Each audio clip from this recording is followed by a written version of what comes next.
प्रिय विद्यार्थियों, अब हम अपठित पद्यांश या काव्यांश को भी हल करने का अभ्यास करते हैं। ये भी निश्चित रूप से हमारे पेपर में आने वाला महत्वपूर्ण प्रश्न है और इस प्रश्न को भी अभ्यास से ही हम हल कर सकते हैं। सबसे पहले जैसे अपठित गद्यांश को हमने हल किया, उससे पहले हमने ध्यान से उसे पढ़ा, समझने का प्रयास किया। ठीक इसी प्रकार सबसे पहले हमें काव्यांश को भी अच्छे से पढ़कर उसके अर्थ को समझना आवश्यक होता है और उसके बाद ही हम संबंधित प्रश्नों का उत्तर दे पाते हैं। जैसे ये काव्यांश आपके सामने है, इसको हम ध्यान से पढ़ते हैं और इसके भावार्थ को समझने का प्रयास करते हैं। उठे राष्ट्र तेरे कंधों पर, बढ़े प्रगति के प्रांगण में, पृथ्वी को रख दिया उठाकर तूने नभ के आंगन में, तेरे प्राणों के ज्वारों पर लहराते हैं देश सभी, चाहे जिसे इधर कर दे तू, चाहे जिसे उधर क्षण में। मत झुक जाओ देख प्रभंजन, गिरी को देख न रुक जाओ, और न जम्बुक से मृगेंद्र को देख सहम कर लुक जाओ। झुकना, रुकना, लुकना, ये सब कायर की सी बातें हैं। बस तुम वीरों से निज को बढ़ने को उत्सुक पाओ, अपनी अविचल गति से चलकर नियति चक्र की गति बदलो। बढ़े चलो, बढ़े चलो, बस बढ़े चलो हे युवक, निरंतर बढ़े चलो। देश, धर्म, मर्यादा की रक्षा का तुम व्रत ले लो। बढ़े चलो, तुम बढ़े चलो हे युवक, तुम अब बढ़े चलो। ये नवयुवकों या नौजवानों पर केंद्रित एक जोशीली कविता है, जिसमें नवयुवकों को कवि ने संदेश दिया है कि तुम्हें निरंतर आगे बढ़ना है।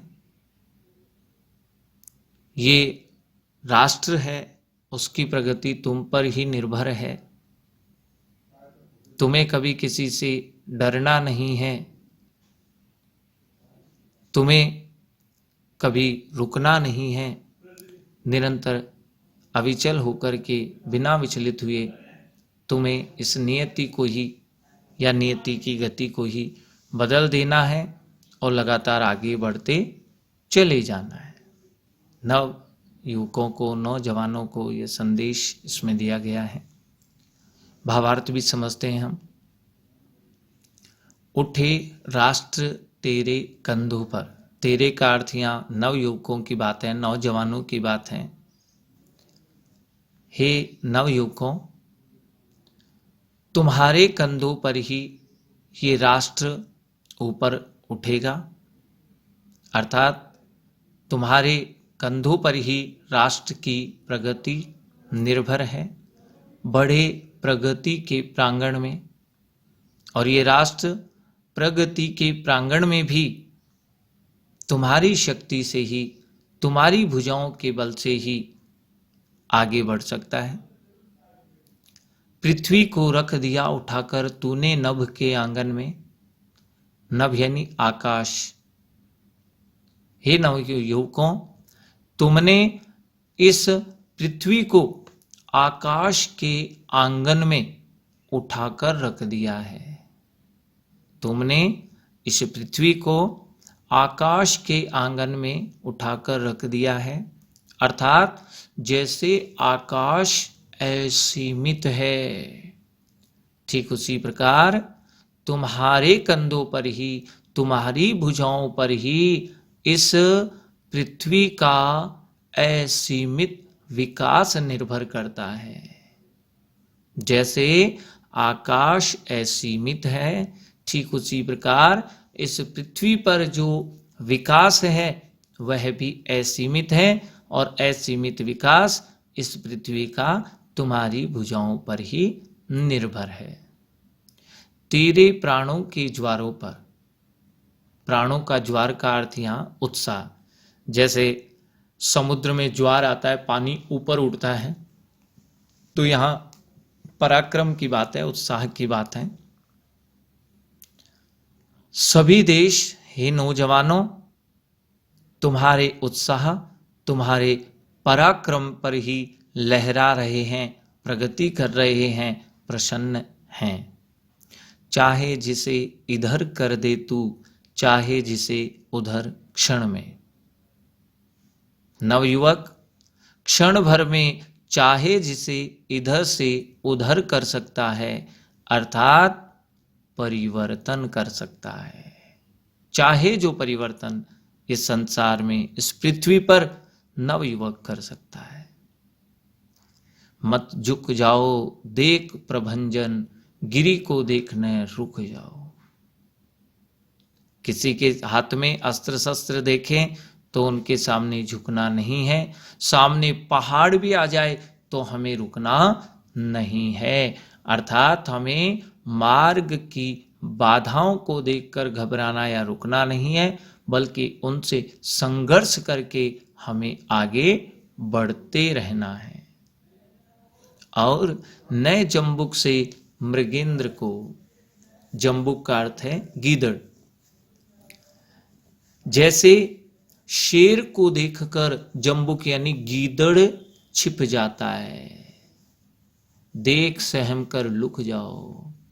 जैसे मृगेंद्र यानी शेर, शेर को देख करके गीदड़ सहम करके लुक जाता है, छिप जाता है, उस प्रकार तुम्हें किसी से डरना नहीं है, तुम्हें छिपना नहीं है, उस गीदड़ के समान तुम्हें नहीं रहना है। झुकना, रुकना, लुकना या छिप जाना, ये सब तो कायर की सी बातें हैं। कायर लोग करते हैं ऐसी बातें। तुम पराक्रमी हो, वीर हो, इसलिए तुम्हें झुकना नहीं है, रुकना नहीं है, किसी से डरकर छिपना नहीं है। बस तुम वीरों से निज को बढ़ने को उत्सुक पाओ। हे वीरों, तुम अपने आप को निरंतर उत्सुक बना करके और आगे बढ़ने का प्रयास करो। अपनी अविचल गति से, अविचल जो कभी विचलित नहीं हो, अपनी अविचल गति से तुम चल करके नियति चक्र की गति बदलो। ये नियति की जो चक्र चल रहा है, ये प्रकृति का जो चक्र चल रहा है, इसकी गति को भी तुम बदल सकते हो। बढ़े चलो, बस बढ़े चलो हे युवक, निरंतर बढ़े चलो। हे नवयुवकों, तुम्हें निरंतर आगे बढ़ते रहना है, चलते ही रहना है।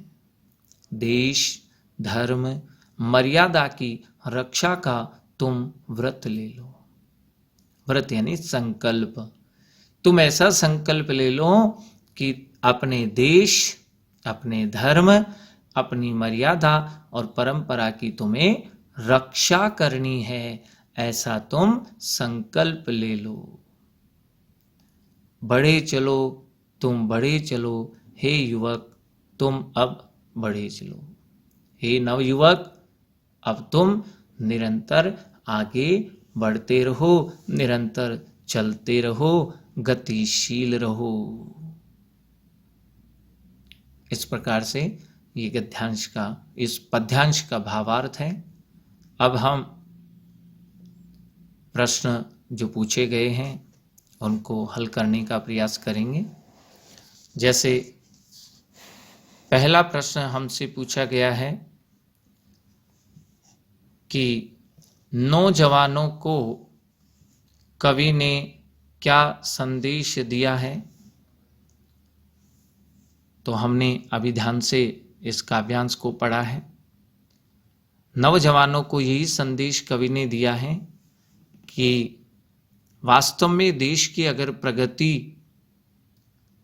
है तो आपके कंधों पर ही वो निर्भर है। आप निरंतर आगे बढ़ते रहो और आप अपने पराक्रम से नियति के चक्र को भी बदल सकते हो। आपको निरंतर चलते रहना है, आगे बढ़ते रहना है। दूसरा प्रश्न है, पृथ्वी को रख दिया उठाकर तूने नभ के आंगन में। इस पंक्ति का क्या तात्पर्य है? तो वास्तव में हमने भी पढ़ा था कि जैसे आकाश असीमित होता है, अपार होता है, ठीक इसी प्रकार इस पृथ्वी को भी तुमने आकाश के समान ऊंचाइयां प्रदान कर दी है। इस पृथ्वी पर भी तुमने असीमित उन्नति और विकास किया है। कायर की सी क्या बातें हैं? कायर व्यक्ति की कौन सी बातें हैं, कौन से अवगुण उसमें होते हैं, क्या प्रतिक्रिया होती है, वो पूछा गया है। तो पद्यांश में, काव्यांश में दिया हुआ था कि शेर को देखकर गीदड़ की तरह कायर व्यक्ति छुप जाता है। जैसे ही कोई शत्रु सामने आता है तो वह भयभीत होकर छिप जाता है, उसके सामने झुक जाता है, भयभीत होकर के रुक जाता है, आगे नहीं बढ़ता है, या फिर पीछे की तरफ लौट करके वह अपनी रक्षा के लिए कहीं जाकर छिप जाता है। ये सभी कायरों की बातें हैं। नियति चक्र की गति कैसे बदली जा सकती है? उत्तर होना चाहिए, वीरों के समान निरंतर उत्साही हम रहें, अविचल गति से बिना विचलित हुए हम निरंतर आगे बढ़ते रहें, तो वास्तव में हम नियति के चक्र की गति को भी बदल सकते हैं। अंतिम प्रश्न है, प्रस्तुत गीत में कौन सा स्वर व्यक्त हुआ है? इस गीत में देशभक्ति और जागरण का स्वर व्यक्त हुआ है। वास्तव में नवयुवक किस प्रकार राष्ट्र को आगे बढ़ाता है, नवयुवक किस प्रकार देश धर्म मर्यादा की रक्षा कर सकता है, इस बात का इसमें वर्णन हुआ है। तो देशभक्ति और जागरण का स्वर इस काव्यांश में व्यक्त हुआ है, स्पष्ट होता है।